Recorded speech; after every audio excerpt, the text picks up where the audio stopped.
All right, so the gear pattern looks good, so we're ready to put this thing back together. I got to put the oil dam and the lube tube on there, and then we got to put O-rings on the input housing, and then we'll be ready to set that bad boy down in there and get it flipped around and install the differential back on the tractor.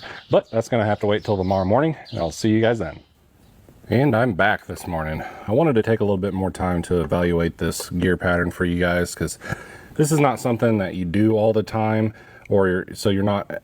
Usually most people don't have a whole lot of experience of knowing what to look for on these patterns. Now, every differential is going to be different based on the shape of the gears and everything. And these are a match set, so the ring and pinion for this tractor, whenever you order them, they come as a matched set. So they already have predetermined, you know, what this gear pattern is supposed to look like from factory. So we want to try to set it up to factory specs as close as possible.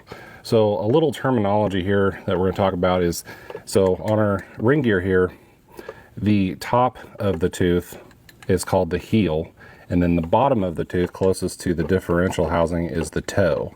And then the top of the tooth is the crown, and then the space at the bottom of the tooth is called the root.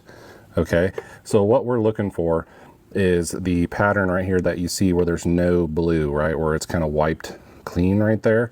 So this differential, from what I have gathered after adjusting everything, is based off of pinion depth. That's why they had the numbers, well, the letters stamped on the differential housing and the input housing, because they have already predetermined the amount of pinion depth that it needs to have. So our pinion depth is going to control basically how far into this tooth that we're going to be.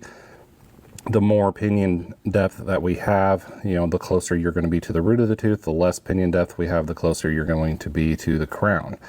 So you get the pinion depth set. That's why we determined this shim pack right here.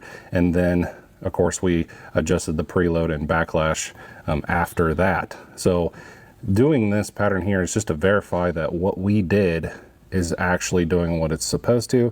And what we're looking for is, you know, we want the pattern to be pretty much in the middle portion of the gear, maybe slightly towards the bottom.